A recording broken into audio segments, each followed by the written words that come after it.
Hi everyone, how are you doing? And welcome to the Premier Football Podcast. I'm Joe Doherty. This evening, Arsenal are playing away to Sheffield United at Bramall Lane, and I just wanted to take a few minutes to go over a few changes to the Arsenal team that I'd like to see, being an Arsenal fan, and how I think that these changes will impact the team. Pretty happy with how we've been doing going forward. As always, not so happy with how we've been doing defensively. But I think most of all, it's the build-up play. We've been looking not as fluid as we have been in recent years. And I know that Emery wants to be a little bit more pragmatic, but some of the football we've been playing, despite the relatively good start, it's been a good start, but despite the good start, has been very scratchy at best. The first change that I'd make would be bringing Rob Holding back in replace of Socrates. And now this is a change at the back. I think that it will have a very positive impact on us going forward as well. Holding is noticeably better than Socrates in terms of his work with the ball, his passing, his turning off both sides is fantastic, and worlds apart from that of Socrates. Socrates is a good defender, but I think that he's past his best, and we've seen him struggle this season, and indeed at the back end of last season as well. In particular, the game at Watford stands out, and this style of Unai Emery's, where he wants the defenders to be able to be comfortable on the ball. It just doesn't suit him, and you struggle to understand why he was the centre back that he brought in his first season. Of course, we have technical directors and technical staff in place, so not every signing is the manager's choice, but given that's the style of football that we want to play, it's puzzling that we went to sign Socrates. Perhaps it's because he's a proven centre back. He's done it at the highest level for years, but in terms of the style, he's a very robust competitor, isn't he? Old school defender. He's not what Rob Holding is like, which is a cultured defender. And I can't wait to see more of Rob Holding. I hope that he comes back into the side tonight. I think that he needs to. I think that him and David Luiz would be an excellent partnership. I actually think that David Luiz has started the season very well.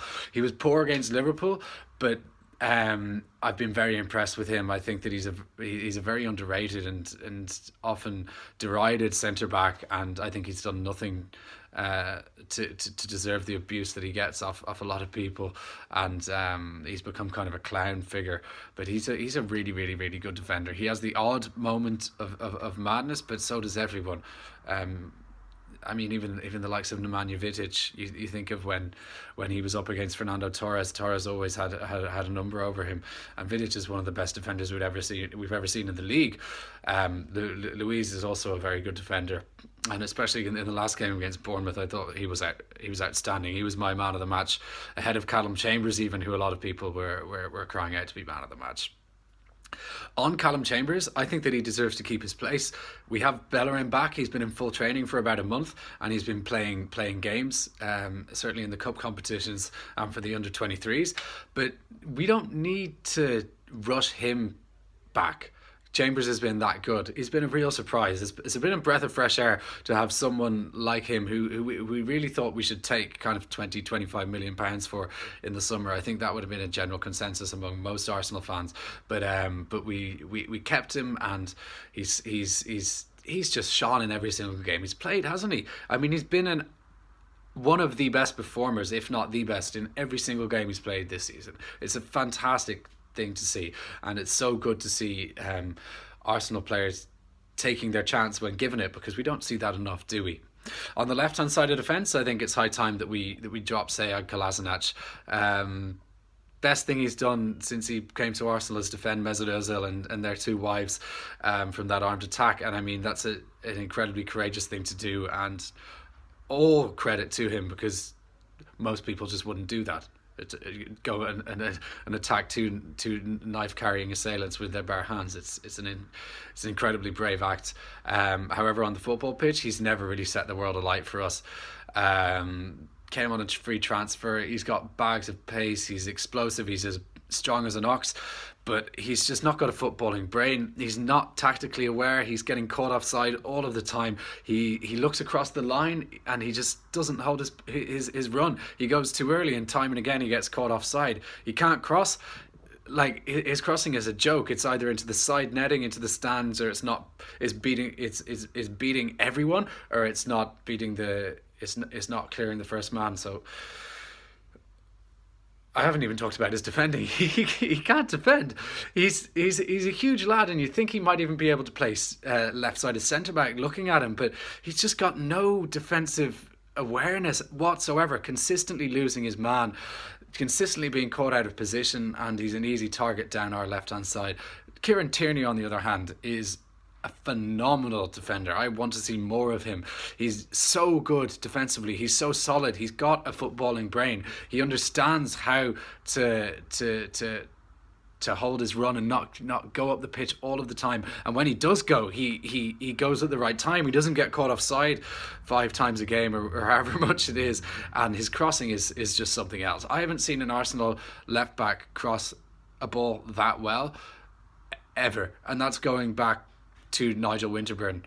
Like, Ashley Cole, not as good at crossing the ball as Kieran Tierney has shown in his first 2 games, 3 games, however many games it's been, but I want to see him playing games. I think midfield is a real problem area for us, and the crux of the issue is that Granit Xhaka is undroppable. Unlike a lot of Arsenal fans, I don't think that Xhaka is completely shit. I think that he has his place. Right now, I think that he needs to be being used in the way that we used Mohamed El Neni, and that was to come on when games were, we were winning maybe 2-1, 2-0, and we just needed to shore things up and secure the 3 points. And although he faded away and he had a shocking last season, I thought El Neni was by and large a reasonably reliable central defensive midfielder to have in the squad. And I think that Xhaka's range of passing and how he slows the game down would lead him to be able to fulfill that role. Building your team around him in the Premier League is a serious error of judgment. We saw it fail for Arsene Wenger, and to be honest, You really worry that it could be the issue that does for Unai Emery. I mean, Xhaka's not quick enough or tactically aware enough to play that holding number 6 role in the Premier League week in, week out. There are some games where he can, but definitely not every game. And he just needs to. So the lighting was shocking. He just needs to. Emery, that is, just needs to know when he can use Xhaka and when he can't use him. Building his team around him is a serious error of judgment. I want to see Guendouzi play every game. I think he's proven that he should be playing every game. He's been fantastic. And beside him, I want to see Joe Willock being given a game. Joe Willock is the Aaron Ramsey replacement. He's that box-to-box midfielder. He could easily score 10, 15 goals this season in all competitions. And I like Granit Xhaka's going to play, isn't he? So that's the midfield 3 I would go with. I don't think Torreira's been fantastic for a while now. Ceballos, yes, he's come in and he's done all right, but I don't think that he's set the world alight. And I mean, going forward, Aubameyang's going to play. Pepe needs to start doing the business for us, doesn't he? Because it's all very well saying that he needs time, and he does need time. But at the same time, he needs to be putting his chances away, and he's just been very scratchy with his finishing since he arrived at the club. And on the left-hand side, despite a lot of fans saying stick with Saka, and I think Saka's been brilliant, I would go with Gabriel Martinelli. I think that he adds more in terms of goals and in terms of what he can contribute in the final third. Although I think Saka has been very, very good, I think Martinelli is just a little bit better at this moment in time. That's a great situation for us to be in, that we are arguing about these young players who's going to play on the left hand side, while Lacazette's still not fully fit, although he will make the bench tonight, I assume. And I haven't even mentioned Reece Nelson, who I think's been decent, and I haven't even mentioned Mesut Ozil. Who is Mesut Ozil? I think Arsenal will win tonight. I think that they'll have enough for Sheffield United. Sheffield United will make it very tough for us. They're actually a decent footballing side, and they really should have got something against Liverpool, where they're desperately unlucky not to at least get a draw. It's a shocking error from Dean Henderson in the goal. So I'll go for a 2-1 Arsenal win. Hopefully 2-0, but I think that we might not keep a clean sheet. Let me know your predictions.